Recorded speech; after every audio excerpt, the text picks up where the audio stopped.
Hello and welcome to JK Civil Services. As you know, we were discussing about the primary and secondary data.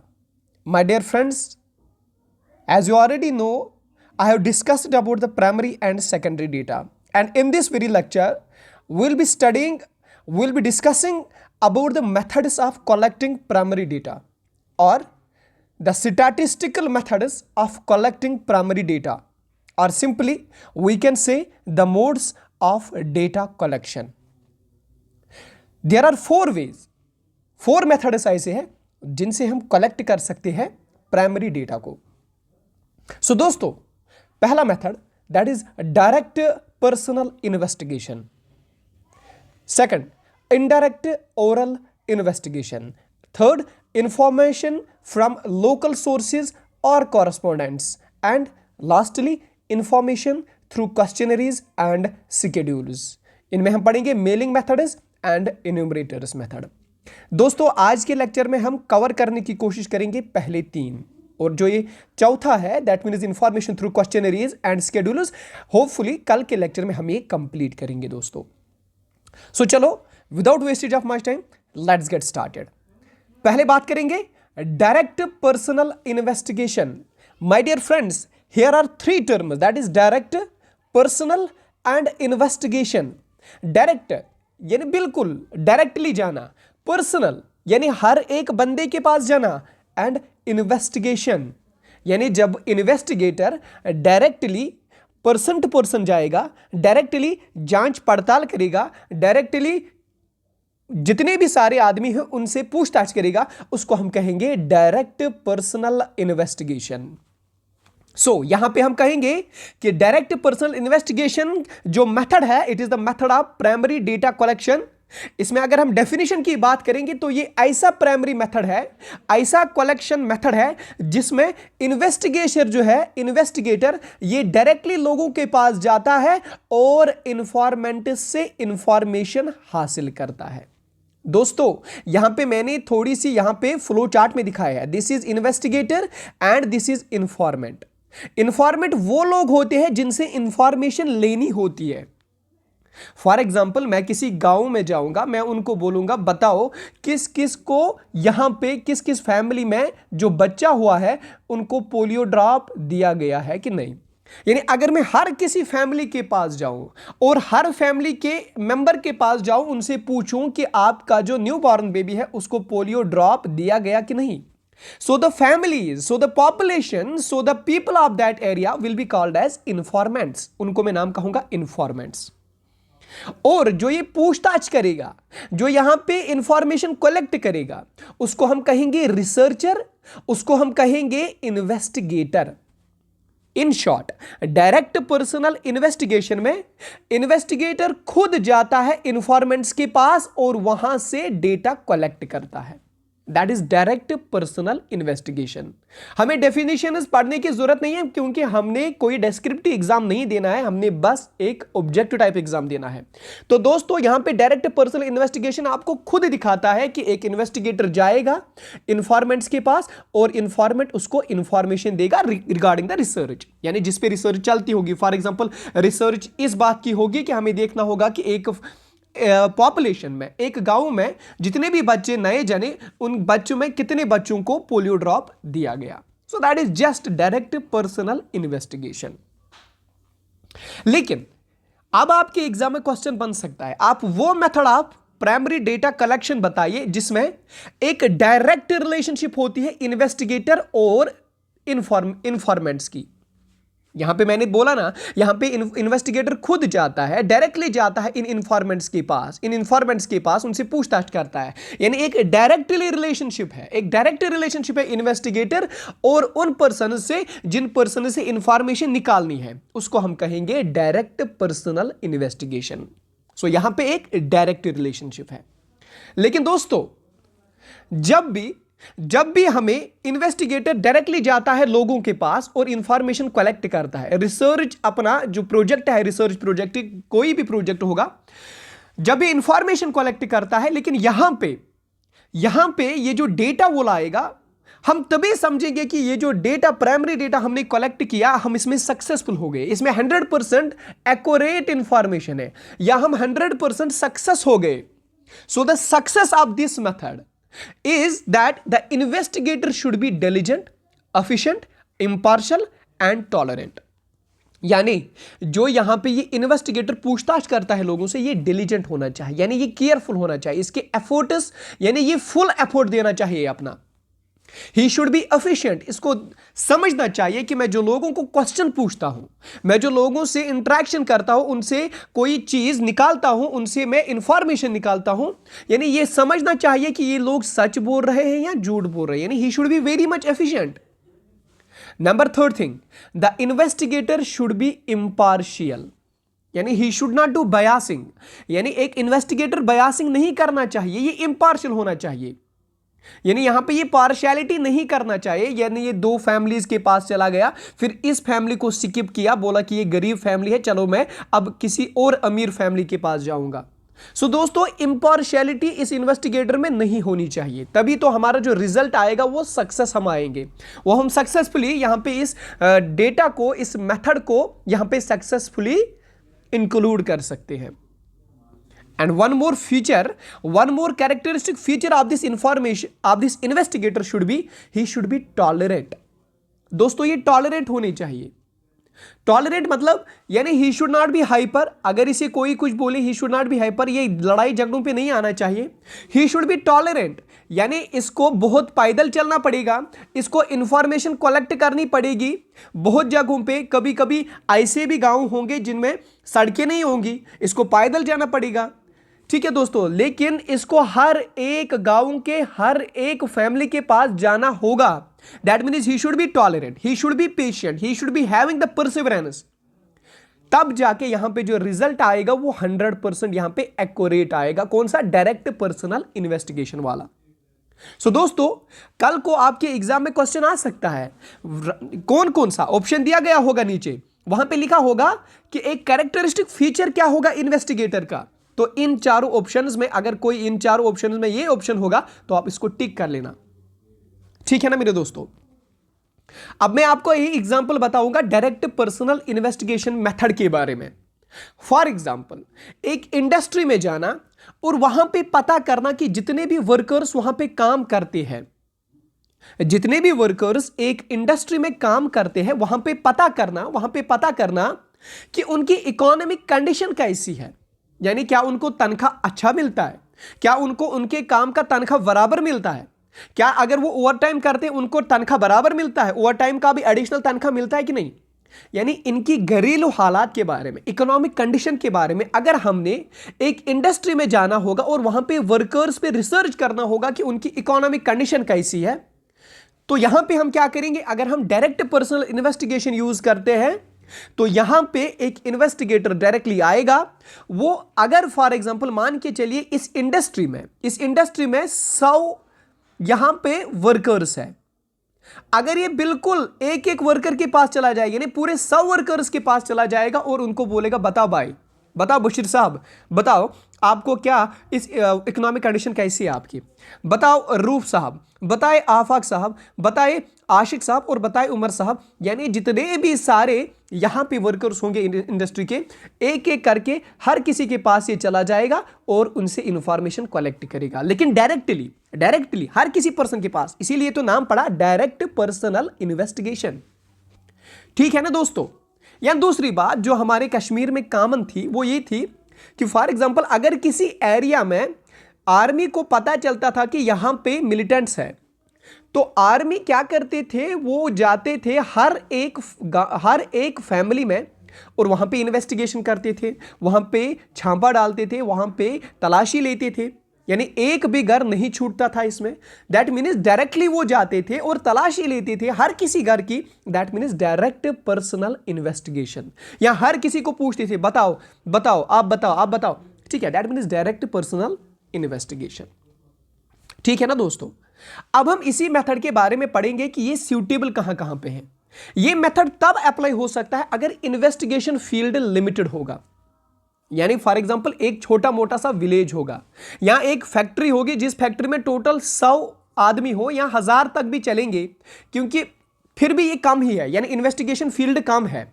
Investigation field term है दोस्तों, यहां पे investigation field का मतलब है कि वो एरिया जहां पे आप इन्वेस्टिगेट करते हैं, कोई गांव, कोई हल्का या कोई जोन या कोई ब्लॉक या कोई डिस्ट्रिक्ट, उसको आप इन्वेस्टिगेशन फील्ड कहेंगे। दोस्तों अगर हमने इन्वेस्टिगेशन यहां पे करना है तो हमें एक पर्टिकुलर विलेज में करना होगा, क्योंकि विलेज में मान के चलिए 400 घर भी होंगे तो ठीक है, कोई बात नहीं, 2-3 दिन में कंप्लीट हो जाएगी। लेकिन अगर पूरे डिस्ट्रिक्ट में करना होगा, डिस्ट्रिक्ट के अलग अलग गांव में चला जाना होगा, देखो दोस्तों वहां पे वो इन्वेस्टिगेशन फील्ड बड़ा है, ये मेथड वहां पे अप्लाई नहीं होगा। क्यों? क्योंकि इसमें तो ज्यादा टाइम लगेगा, इसमें तो ज्यादा लेबर लगेगा, फिर इसमें तो ज्यादा एफर्ट्स लगेंगे। इसीलिए दोस्तों अजान हो रही है नमाज के बाद। हाँ दोस्तों, तो अजान हो रही थी इसीलिए पाज करना पड़ा। अगर मैं फ्लिप किया होगा किसी पॉइंट में से, क्योंकि मुझे भी याद नहीं कि मैं क्या पढ़ा रहा था। चलो दोस्तों फिर से स्टार्ट करते हैं सूटेबिलिटी के। तो सूटेबिलिटी मैंने आपको बताया था कि ये मेथड यानी डायरेक्ट पर्सनल इन्वेस्टिगेशन मेथड वहीं पे सूटेबल है जहां पे इन्वेस्टिगेशन फील्ड लिमिटेड है, यानी बड़ा सा कोई इलाका नहीं है। यानी फॉर एग्जांपल अगर हम कंपेयर करेंगे डिस्ट्रिक्ट और विलेज के बारे में, यानी किसी पर्टिकुलर विलेज में इंफॉर्मेशन और किसी डिस्ट्रिक्ट में, तो यहां पे ये मेथड यूज होगा विलेज में, क्योंकि विलेज में 400 घर होंगे, बस सिंपल मसला, 2 दिन लगेंगे, 3 दिन लगेंगे हर एक फैमिली में पता करना कोई चीज। So in short this method is suitable where investigation field is limited. दूसरी बात, greater degree of originality of data required. दोस्तों ये मेथड हम तभी यूज करते हैं जब हमें कोई डेटा या कोई रिसर्च करना होगा, लेकिन उसमें हमें ग्रेटर डिग्री ऑफ ओरिजिनलिटी होनी चाहिए, यानी उसमें कोई गुंजाइश ही नहीं होनी चाहिए कि कोई डेटा फेक हो, उसमें कोई गुंजाइश ही नहीं होनी चाहिए कि हमें डेटा अधूरा रहे। इसीलिए हम खुद जाते हैं, यानी इन्वेस्टिगेटर यहां पे खुद जाएगा और एक एक करके यहां पे इंफॉर्मेशन हासिल करेगा। फॉर एग्जाम्पल दोस्तों, जब नाका लगा होता है कहीं पे, ठीक है, जब यहां पे आर्मी मैन एक एक बंदे से आइडेंटिटी कार्ड चेक करते हैं, दोस्तों क्या वहां पे कोई गुंजाइश है कि वो किसी आदमी को छोड़े फिर इस आदमी से कार्ड चेक करे, फिर इस आदमी को छोड़े इस आदमी से कार्ड चेक करे? दैट मीन्स कि जहां पे गुंजाइश ही नहीं होगी वहीं पे हम ये मेथड यूज करते हैं, जिसे हम कश्मीर में कहते हैं आब तरनस तिशन महल, यानी इसी को हम कहेंगे greater degree of originality. Number third thing, ये डेटा वहां पे, ये मेथड सूटेबल वहां पे है जब इंफॉर्मेशन सीक्रेट होगी, यानी कोई ऐसी इंफॉर्मेशन होगी जो हमने सीक्रेट रखनी है। इसीलिए इन्वेस्टिगेटर खुद जाएगा डिफरेंट लोगों के पास और इंफॉर्मेशन कलेक्ट करेगा, क्योंकि इन्वेस्टिगेटर चाहेगा कि इंफॉर्मेशन सीक्रेट रहनी चाहिए, इसीलिए ये किसी को नहीं भेजेगा, इसीलिए ये सबसे इंफॉर्मेशन कलेक्ट करेगा। सो दैट मीन्स ये मेथड वहां पे यूज होता है जहां पे कोई इंफॉर्मेशन लेनी होगी, वो सीक्रेट इंफॉर्मेशन हो, इसीलिए ये डायरेक्टली इन लोगों को मिलेगा, इन लोगों से बातचीत करेगा। कोई मीटिंग होती है ना दोस्तों, जहां पे डायरेक्टली इन लोगों के साथ मीटिंग करनी पड़ती है ताकि ये चीज सीक्रेट रहे, इन्हीं के बीच में रहे, that is called direct personal investigation. ठीक है ना दोस्तों? Accuracy of data is of great significance, यानी जब हमने डेटा की एक्यूरेसी जरूरी होनी चाहिए कि इसमें एक्यूरेसी हाई होनी चाहिए, तब जाके हमें ये मेथड यूज होता है। देखो दोस्तों क्यों, अगर फॉर एग्जांपल मैं यहां पे डेटा कलेक्ट करता हूं, अगर मुझे एक भी ऑब्जर्वेशन यहां पे लॉस हो गई, अगर मैं एक भी घर में यहां पे नहीं गया और वहां पे मैंने इंफॉर्मेशन कलेक्ट नहीं की, तो यहां पे क्या होगा, यहां पे ये मेथड फिर यूज नहीं होगा। फॉर एग्जांपल मैं बोल रहा था आपको कि फॉर एग्जांपल अभी आर्मी मैन आते हैं और इस एरिया में तलाशी लेते हैं कि कहां पे मिलिटेंट्स छुपे हैं। सो दोस्तों इनके लिए ये गुंजाइश ही नहीं है कि एक भी घर को ये छोड़े यहां पे इस इलाके में। दैट मीन्स जब आपका यहां पे ग्रेटर एक्यूरेसी जरूरी होगी, एक्यूरेसी हाई एक्यूरेसी होनी चाहिए, तब ये आर्मी मैन खुद जाएगा, खुद इन्वेस्टिगेट करेगा हर किसी घर में। इसी को हम कहेंगे direct personal investigation. So direct personal investigation method यहां पे यूज होता है जहां पे एक्यूरेसी का हाई होना बहुत जरूरी है। अगर एक भी ऑब्जर्वेशन छूटी तो सारा काम तमाम। और लास्ट थिंग, ये मेथड हम कहां पे, ये सूटेबल कहां पे है ये method, when direct contact with informants required, जब आप किसी पे भरोसा नहीं कर सकते, जब आप खुद यानी इन्वेस्टिगेटर खुद जाएगा, खुद लोगों से बातचीत करेगा, खुद डेटा कलेक्ट करेगा, खुद हर किसी के पास जाएगा, उसको हम उसी वहीं पे ये डेटा, वहीं पे ये मेथड यूज होता है। सो दोस्तों, अब हम इस मेथड के मेरिट्स के बारे में बात करेंगे और डीमेरिट्स के बारे में बात करेंगे। मेरिट्स के बारे में तो हमने देखा इसमें ओरिजिनलिटी अब ज्यादा रहेगी क्योंकि ये ओरिजिनल डेटा होगा इसमें, क्योंकि ये इन्वेस्टिगेटर खुद जाता है उनके पास, एक एक से पूछताछ करता है और एक एक से डेटा कलेक्ट करता है। सो दोस्तों, हाई डिग्री ऑफ ओरिजिनलिटी। दूसरी बात, एक्यूरेट, यानी यहां पे डेटा जो होगा वो एक्यूरेट होगा। रिलायबल, यानी डेटा जो यहां पे होगा उस पर कोई शक नहीं होगा अब, क्योंकि ये इन्वेस्टिगेटर खुद गया ना हर किसी के पास, खुद इसने इंफॉर्मेशन कलेक्ट की, तो क्या शक होगा अब, कोई शक नहीं होगा।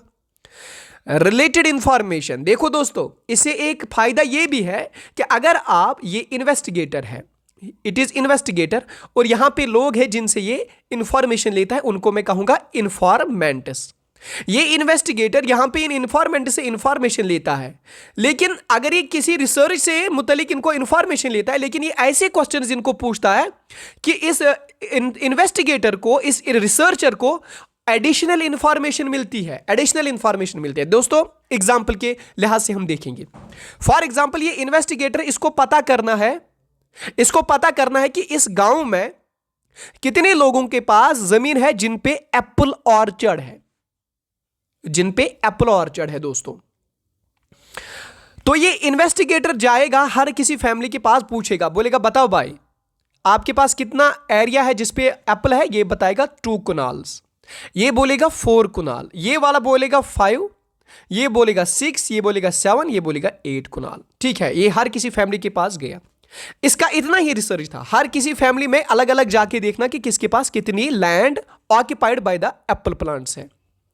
लेकिन दोस्तों, इसको एडिशनल इंफॉर्मेशन भी मिल सकती है अगर ये इनको पूछेगा कि बताओ, अब आपको तो एप्पल ऑर्चर्ड है 2 कनाल का, लेकिन आप बताओ इसमें वैरायटी क्या है, क्या इसमें कुल्लू डिलीशियस है, क्या इसमें अमेरिकन है, क्या इसमें फूजी है, क्या इसमें गाला रेडलम है, क्या इसमें गाला मस्त है, क्या इसमें किनोर है, क्या इसमें, यानी बहुत सारी वैरायटीज के बारे में ये पता कर सकता है।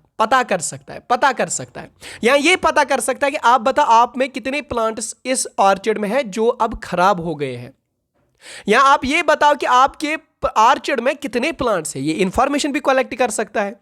लेकिन प्राइमरी मकसद क्या था इसका? प्राइमरी मकसद सिर्फ इतना था कि कितने kanals of land occupied by the apple plant. लेकिन अब ये एडिशनल इंफॉर्मेशन कलेक्ट, अच्छा ये भी बताओ कितने प्लांट्स है, ये भी बताओ को प्लांट की वैरायटी क्या क्या है। सो अगर ये खुद जाता है, खुद इंफॉर्मेशन कलेक्ट कर सकता है, तो यहां पे बहुत सारे चांसेस ऐसे होते हैं जिसमें ये रिलेटेड इंफॉर्मेशन भी कलेक्ट कर सकता है। एक और मेरिट इसका, यूनिफॉर्मिटीज फियर एंड फैसिलिटेट्स कंपैरिजन। देखो दोस्तों, यहां पे यूनिफॉर्मिटी बनी रहती है, यानी कॉन्टिन्यूटी बनी रहती है, यानी ये जाता है इनके पास, डेटा कलेक्ट करता है और यूनिफॉर्मली इसको ये रिकॉर्ड करता है। बाद में जाके ये किसी के साथ एक कंपैरिजन भी कर सकता है। For example, village number A ये कंपेयर कर सकता है विलेज नंबर बी से। सो यहां पे ये फायदा है। इसी तरह से elastic and investigator can always make necessary adjustments in his set of questions. ये जो इन्वेस्टिगेटर है ये खुद जाता है, लोगों से खुद पूछताछ करता है, लोगों से खुद यहां पे जानने की कोशिश करता है। तो ये जो यहां पे ये इलास्टिक है, यानी इन्वेस्टिगेटर जो है ये यहां पे इलास्टिक है, यानी फॉर एग्जांपल ये कोई भी क्वेश्चन उनको पूछ सकता है, यानी जो क्वेश्चन उसको लगे पूछने की जरूरत है ये क्वेश्चन पूछ सकता है। कोई एडिशनल क्वेश्चन भी पूछ सकता है, या जहां पे उसको लगे कि नहीं ये क्वेश्चन यहां पे नहीं पूछना है, चलो छोड़ो, तो that means the investigation is elastic, यानी कोई भी किसी भी तरह की इन्वेस्टिगेशन आप कर सकते हैं। फॉर एग्जाम्पल फिर से एग्जाम्पल देंगे। फॉर एग्जाम्पल, आर्मी मैन है, ये हर किसी का कार्ड चेक करता है। फॉर एग्जाम्पल, अगर इसको किसी पे शक हुआ तो ये इसको आर्मी मैन उसको पूछेगा, बोलेगा बताओ भाई आप 5 फरवरी को कहां पे थे, ठीक है ना दोस्तों। तो ये भाई उसको बताएगा, यार मैं 5 फरवरी मजदूरी करता था, मैं फलानी जगह काम करता था, ठीक है। So that means investigation is elastic, क्योंकि आर्मी मैन भी सामने है, दैट मीन इन्वेस्टिगेटर भी यहीं पे है, और इन्फॉर्मेंट भी, जिसे इन्फॉर्मेशन लेनी है ये भी तो सामने है ना, यानी कोई भी क्वेश्चन हम उसको पूछ सकते हैं। So these are the merits of this method कौन सा है? Direct personal investigation. अब इसके डिमेरिट्स के बारे में बात करेंगे। इसमें पहली डिमेरिट ये है कि मैंने आपको बताया था कि ये मेथड वहां पे एप्लीकेबल है जहां पे एरिया ऑफ इन्वेस्टिगेशन यानी इन्वेस्टिगेशन फील्ड जहां पे कम होगा। तो दोस्तों ये वाइड एरिया कवर नहीं कर सकता, क्योंकि इन्वेस्टिगेटर को फिर साल भर लगेंगे किसी कंट्री में अकेले जाना, इस कंट्री में अलग अलग लोगों के पास जाना, अलग अलग इंफॉर्मेशन कलेक्ट करना। इन शॉर्ट इसका यही डिमेरिट है कि यहां पे वाइड एरिया कवर नहीं हो सकता पर्सनल इन्वेस्टिगेशन से। यानी पर्सनल इन्वेस्टिगेशन से आप वाइड एरिया को कवर नहीं कर सकते। यानी एक एक लोगों के पास जाके इंफॉर्मेशन कलेक्ट करना किसी एक बड़ी कंट्री में, क्या ये पॉसिबल है दोस्तों? पॉसिबल है भी, लेकिन इसमें 10 साल 20 साल 30 साल लगेंगे, तो फिर किसी काम का ही नहीं होगा। That's why it is difficult to cover the wide area. यह है इसका first demerit. Second, personal bias. दोस्तों यहां पे इन्वेस्टिगेटर जो है ये पर्सनल बियासिंग कर सकता है।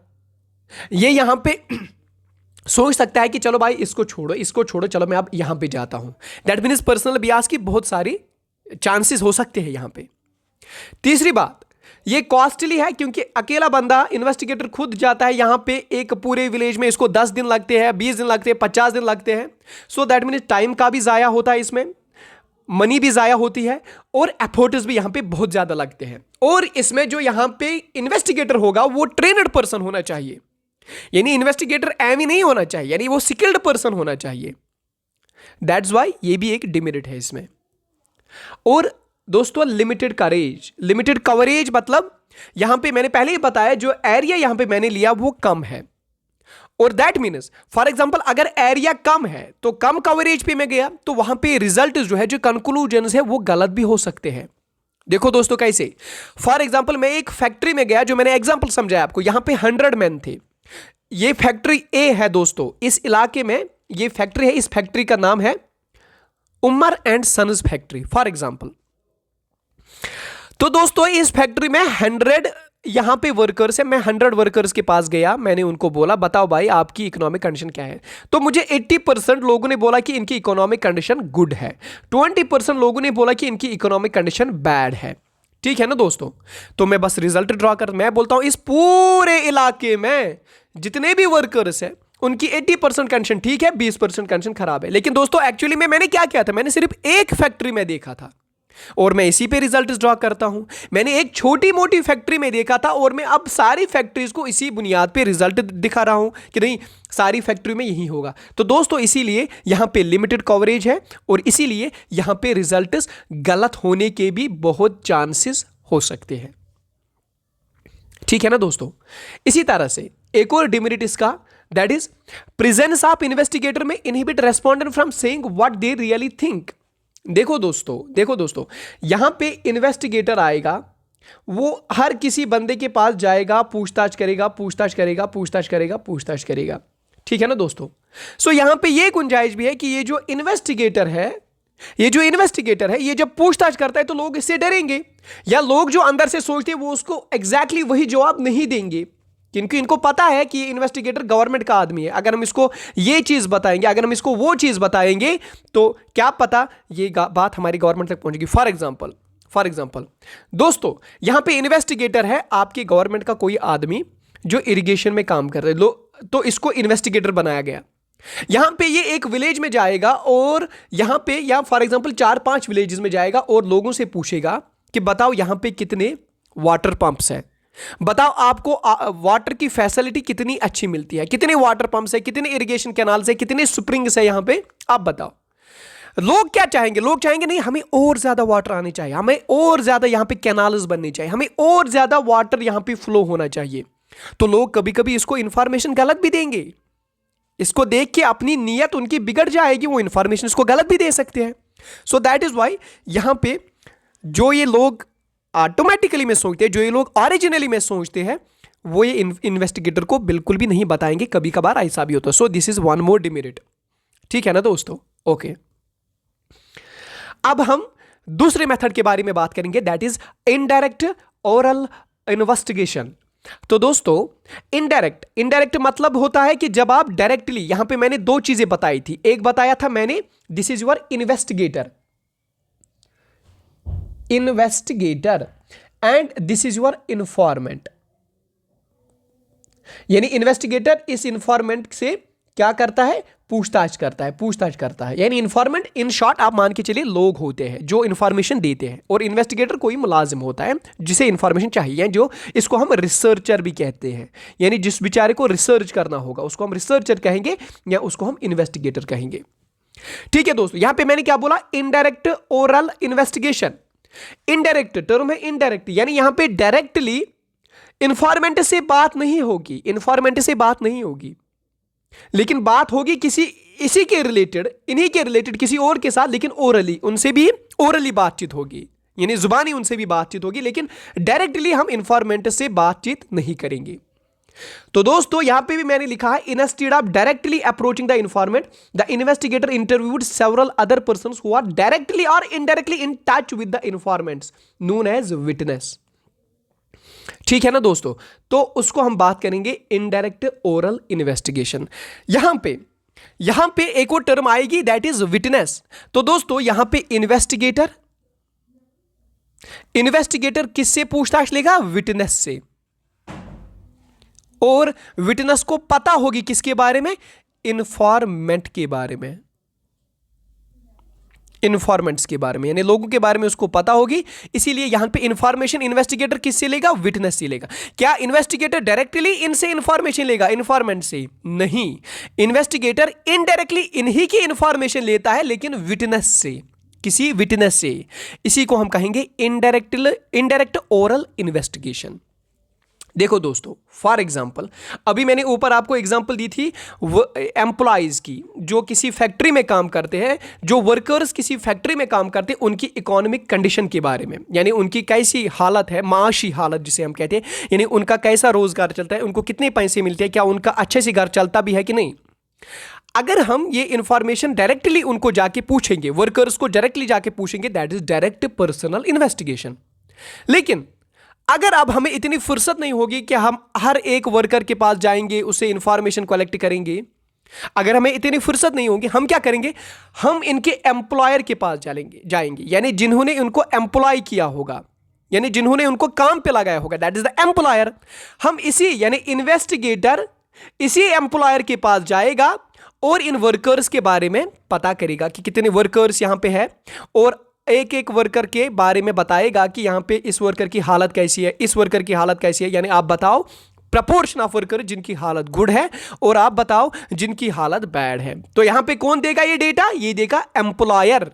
लेकिन हमने किसके बारे में बात करनी थी, हमने इन वर्कर्स के बारे में पूछताछ करनी थी। सो हमने डायरेक्टली वर्कर्स को नहीं पूछा, हमने इनके एम्प्लॉयर को पूछा। So that is why indirect oral investigation. ठीक है ना दोस्तों, ठीक है दोस्तों। तो यहां पे हम आपको ये एक और बात समझाएंगे, दैट इज जो डे टू डे लाइफ में होता है, इसे आपको मजा भी आएगा और समझने में इजी भी होगा। फॉर एग्जाम्पल, यहां पे लड़के वाले जो होते हैं वो अगर जाएंगे लड़की के बारे में, यानी गर्ल के बारे में यहां पे इंफॉर्मेशन हासिल करेंगे, क्योंकि कल शादी करनी है उनको, यानी लड़के और लड़की को शादी करनी है, तो इस लड़की के बारे में इंफॉर्मेशन हासिल करनी है। या फॉर एग्जांपल लड़की के ही पिताजी इस लड़के के बारे में इंफॉर्मेशन हासिल करेंगे। सो यहां पे इन्वेस्टिगेटर कौन है, लड़की के पिताजी, यानी इनके फादर, लड़की का फादर। ये यहां पे इन्वेस्टिगेटर है, ये यहां पे रिसर्चर है। इसको पता करना है कि ये बंदा कैसा है, क्योंकि कल को मैं उसको फिर बेटी के साथ शादी कराऊंगा। तो ये क्या डायरेक्टली इस बाई के पास जाएगा, ये क्या डायरेक्टली इस बंदे के पास जाएगा, बोलेगा बताओ आप कैसे हो, काम क्या करते हो, घर में कौन कौन है, माँ बाप क्या करते हैं, अच्छा कितना पैसा कमाते हो, अच्छा मेरी बेटी का ख्याल रखोगे कि नहीं। तो ऐसा बिल्कुल डायरेक्टली नहीं होगा। बेसिकली इस लड़की का जो पिताजी है ये जाएगा किसी मिडलमैन के पास, ये जाएगा इसके यानी बॉय के किसी हमसाए के पास, और उनसे इस बॉय के बारे में पता करेगा कि बताओ, अच्छा मुझे भाई बताओ कि ये लड़का कैसा है, इनकी फैमिली कैसी है, क्या ये शरीफ लोग हैं, क्या ये अच्छे कमाने वाले लोग हैं, क्या इनके जो ये लड़के हैं ये शरीफ भी है, क्या ये अच्छा खासा कमाते भी है, इनका मकान कैसा क्या है। सो ये इनडायरेक्टली इंफॉर्मेशन कलेक्ट करेगा इस बॉय के रिलेटेड। सो यही होता है आपका इनडायरेक्ट ओरल इन्वेस्टिगेशन। मुझे पता है इस एग्जांपल से सबको समझ आया होगा दोस्तों। अच्छा, अब हम इसी मेथड के बारे में पढ़ेंगे कि ये सूटेबल कहां कहां पे है मेथड। पहले मैंने बोला कि जब किसी की शादी करनी होगी तब जाके यहां पे ये सूटेबल है, लेकिन इसके बगैर हम देखेंगे कि ये मेथड कहां कहां पे सूटेबल है। तो दोस्तों ये वहां पे सूटेबल है जहां पे एरिया, इन्वेस्टिगेशन एरिया जो है, इन्वेस्टिगेशन फील्ड जो है ये लार्ज होगा। हम किसी फॉर एग्जांपल किसी डिस्ट्रिक्ट के बारे में बात करेंगे, फॉर एग्जांपल डायरेक्टली हम लोगों के पास तो नहीं जाएंगे, हम डिस्ट्रिक्ट मैनेजर के पास जाएंगे, यानी इन्वेस्टिगेटर डिस्ट्रिक्ट मैनेजर के पास जाएगा या डिस्ट्रिक्ट कलेक्टर के पास जाएगा, बोलेगा बता भाई यहां पे कितने गरीब लोग रहते हैं, यहां पे कितने अमीर लोग रहते हैं। सो दैट मीन्स ये है investigation by indirect oral investigation. So area यहां पे लार्ज होगा, तब जाके ये पॉसिबल है। दूसरी बात, it is not possible to have direct contact with the concerned informant, जबकि पॉसिबल नहीं है कि कंसर्न्ड इन्फॉर्मेंट को हम डायरेक्टली पूछेंगे। देखो दोस्तों क्या, फॉर एग्जांपल ये एक रोड है, मैं हूं इन्वेस्टिगेटर, यानी मैं इन्वेस्टिगेट करता हूं, ये एक रोड है, यहां पे किसी का एक्सीडेंट हो गया और बेचारा मर गया। अब जो यहां पे विटनेस थे, जो यहां पे देख रहे थे ये एक्सीडेंट कैसा हुआ, मैं अब इस बंदे के पास थोड़ी ना जाऊंगा, जो बेचारा यहां पे मर गया, मैं इस बंदे के पास थोड़ी ना जा सकता हूं, उसको बोलूंगा कि आप मुझे बताओ एक्सीडेंट कैसे हुआ और आप मर कैसे गए। तो इन्वेस्टिगेटर के पास जब ये कोई चांस नहीं होगा कि डायरेक्टली ये पूछेगा इन्फॉर्मेंट से, तब ये इनडायरेक्टली विटनेस से पूछेगा, बोलेगा बताओ भाई आप तो यहां पे थे ना, बताओ एक्सीडेंट कैसा हुआ। किसकी गलती है, ट्रक वाले की गलती है कि बाइक वाले की गलती है? अच्छा, बाइक वाले ने हेलमेट पहना भी था कि नहीं? अच्छा, ट्रक वाले के पास लाइसेंस थी भी कि नहीं? So that is indirect investigation, जब यहां पे पॉसिबल नहीं होगा कि आप डायरेक्टली डेड इंसान के पास जाओ। और कहां पे ये सूटेबल है दोस्तों? ये सूटेबल है concerned informants unable to give information being ignorant या इलिटरेट। फॉर एग्जांपल दोस्तों, फॉर एग्जांपल यहां पे इन्वेस्टिगेटर है, इन्वेस्टिगेटर है, यहां पे इसको रिसर्च करनी है, इसको रिसर्च करनी है, इसको रिसर्च करनी है the standards of life of the poor people, poor people के स्टैंडर्ड्स ऑफ लाइफ के बारे में, यानी जो गरीब लोग हैं उनकी जिंदगी कैसे गुजरती है, इसके बारे में इसको इन्वेस्टिगेट करना है। ये इन्वेस्टिगेटर आता है और इन पुअर मैन को यहां पे अलग अलग पूछेगा, लेकिन इसको क्या रिजल्ट मिलेगा? उन बेचारों को फ्रिज के बारे में पता ही नहीं होगी, उन बेचारे को लग्जरियस लाइफ की टर्म्स के बारे में पता ही नहीं होगी, क्योंकि वो इलिटरेट है, उनको तो क्या पता है। इसीलिए इन्वेस्टिगेटर यहां पे इनडायरेक्टली किसी को पूछेगा जो इस इलाके में पढ़ा लिखा होगा, जो इस इलाके में जिसको इग्नोरेंस नहीं होगी, जो इस इलाके में इनको जानता होगा और इनके बारे में वो इंफॉर्मेशन देगा। ठीक है ना दोस्तों? फॉर एग्जांपल जब यहां पे हमारे गांव में भी एक बार न्यूज़ वाले आए थे, न्यूज़ चैनल वाले, और पूछने लगे कि आप बताओ कि आपकी गांव में क्या क्या प्रॉब्लम है, सड़कें है, पानी है, क्या है। तो वहां पे जो इलिटरेट्स थे वो भाग गए, क्योंकि उनको तो उर्दू करना नहीं आएगा, उनको तो बहुत सारी चीज़ों के बारे में पता नहीं थी। तो वहां पे मेरा ही एक दोस्त था, उसने फिर इंटरव्यू दिया, बोला कि नहीं हमारे गांव में ये है वो है, इंग्लिश में ही बात की, उर्दू में भी बात की। सो इन शॉर्ट यहां पे इन्वेस्टिगेटर ने किससे पूछताछ लिया? इन्वेस्टिगेटर ने यहां पे एक लिटरेट पर्सन से पूछताछ ली, लेकिन किन के बारे में? इलिटरेट्स के बारे में।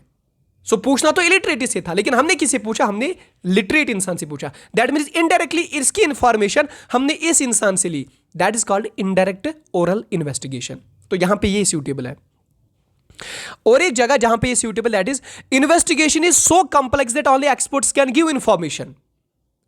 यानी यहां पे इन्वेस्टिगेशन कभी ऐसी भी हो सकती है कि एक्सपर्ट ही इंफॉर्मेशन दे सकता है। यहां पे लोग जिनके बारे में बात कर रही होंगी, जिनके बारे में इन्वेस्टिगेशन चलेगी, वो लोग इसका आंसर नहीं कर पाएंगे। यहां पे एक पर्टिकुलर आदमी ही इसके बारे में बात कर सकता है। सो यहां पे भी ये सूटेबल है। दोस्तों अब आपकी बुक लिखती है कि यहां पे इनडायरेक्ट ओरल इन्वेस्टिगेशन सूटेबल वहां पे है जहां पे गवर्नमेंट या नॉन गवर्नमेंट कमिटीज या कमीशंस होंगी, वहीं पे ये सूटेबल है। ये टर्म डायरेक्टली एग्जाम में भी आ सकता है। मुझे लगता है कि बहुत सारे अगर चांसेस है अगर किसी क्वेश्चन का एग्जाम में आने के लिए, तो वो इस क्वेश्चन का है। आप बताइए कि गवर्नमेंट और नॉन गवर्नमेंट कमिटीज या कमीशंस जो होती है, यानी कमिटीज और कमीशंस जो होते हैं, वहां पे कौन सा method of primary data collection use होता है? तो आप आंख बंद करके जवाब देना, इनडायरेक्ट ओरल इन्वेस्टिगेशन। अब हम इसके मेरिट्स के बारे में दोस्तों बात करेंगे। इसकी मेरिट है कवरेज। वाइड कवरेज यानी ये बहुत सारे इलाके तक फैला होगा। For example district, for example country, इसके बारे में हम इंफॉर्मेशन कलेक्ट करेंगे।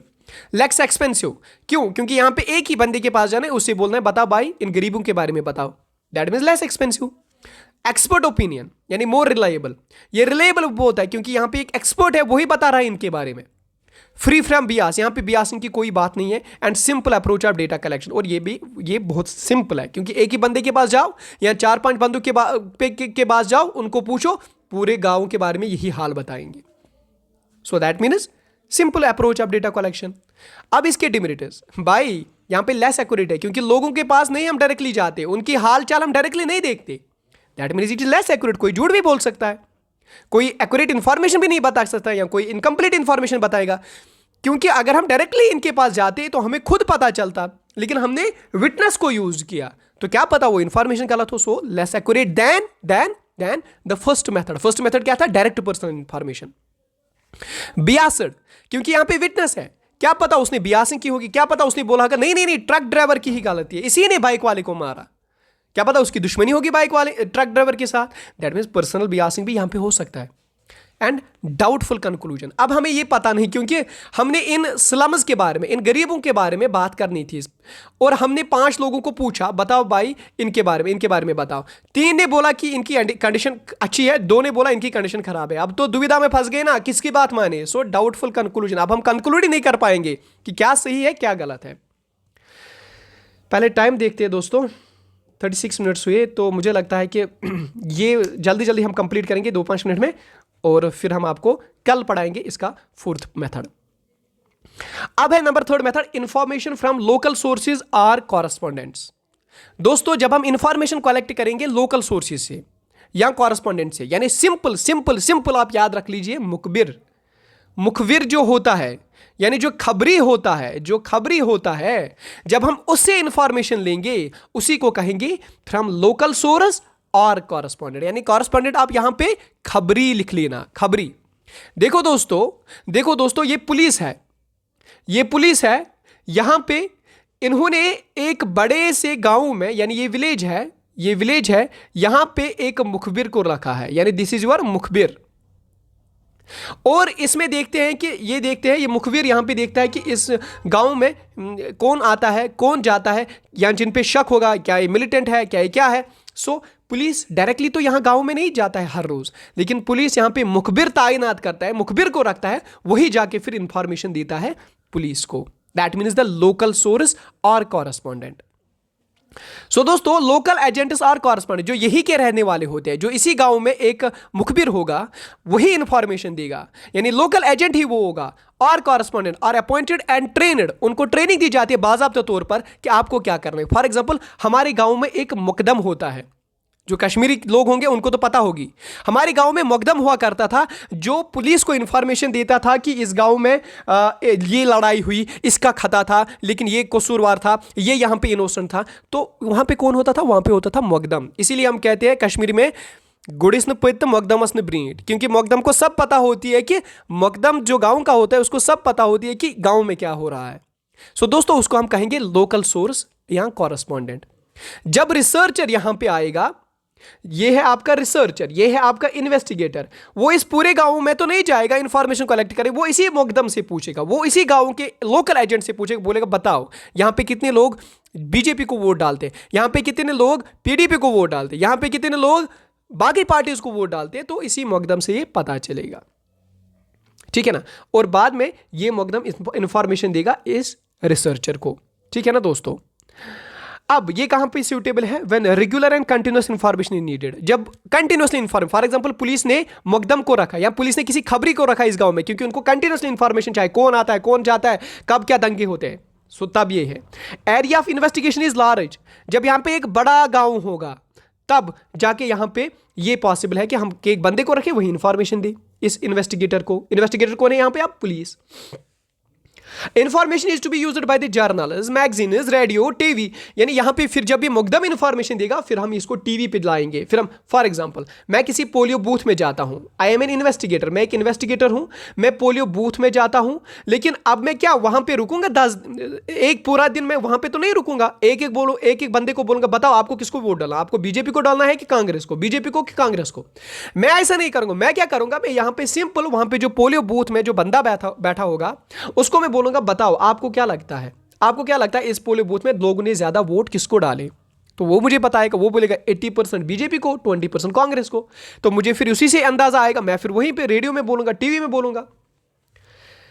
इसी तरह से ये वहां पे सूटेबल है जब आपको एक्यूरेसी ज्यादा हाई डिग्री की नहीं चाहिए, यानी when accuracy of high degree is not required, वहां पे ये इंफॉर्मेशन, वहां पे ये मेथड हम यूज कर सकते हैं। फॉर एग्जांपल वोटिंग के बारे में, बताओ किसने किसको वोट डाला, बताओ 80% 20% है ये।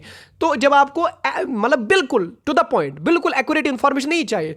फॉर एग्जांपल इस एजेंट ने बोला था 80% बीजेपी को वोट आए और 20% यहाँ पे फॉर एग्जांपल कांग्रेस को, लेकिन कल को अगर ये 70 भी हुआ और ये 30 भी हुआ या ये 60 भी हुआ या ये 40 भी हुआ, तब भी तो ठीक ही है ना, तब भी तो बीजेपी जीत रहा है ना। सो दैट मीन जब आपको एक्यूरेसी ऑफ डेटा जरूरत नहीं है ज्यादा, तब ये मेथड आप यूज कर सकते हैं। अब जल्दी से जल्दी इसके मेरिट्स इसके, इट इज इकोनॉमिकल यानी कम खर्चा, वाइड कवरेज, ज्यादा एरिया तक आप इंफॉर्मेशन कलेक्ट कर सकते हो, कंटिन्यूटी, मैंने आपको कंटिन्यूटी समझाई, सूटेबल फॉर स्पेशल पर्पज, ये एक स्पेशल पर्पज के लिए सूटेबल है। डिमेरिट्स, लॉस ऑफ ओरिजिनलिटी, देखो दोस्तों यहां पे हम अलग अलग बंदे के पास नहीं जाते information collect, so it is not original. Lack of uniformity जो यहां पे है वो लैक ऑफ यानी because no number of correspondent user. देखो दोस्तों यूनिफॉर्मिटी यहां पे क्यों नहीं है, यहां पे मैंने एक गांव में 4-5 मुकदम बनाए या 4-5 ऐसे मुखबिर रखे जो इस गांव की इंफॉर्मेशन देंगे। सो कभी कभी इनका डेटा मिलता जुलता ही नहीं होगा, that means lack of uniformity and personal bias. कभी किसी मुखबिर को नींद पड़ी, पुलिस ने कॉल की, बोलो भाई वहां पे गांव में कौन आया, वो बोले अरे कोई नहीं आया, कोई नहीं आया, क्योंकि जबकि वो सो रहा था। So personal Beas, less accurate and delay in collection, ये लेस एक्यूरेट मैंने समझा क्यों, और डिले इन कलेक्शन। देखो दोस्तों डिले इन कलेक्शन यानी इसमें कभी कभी डिले इन कलेक्शन भी होता है।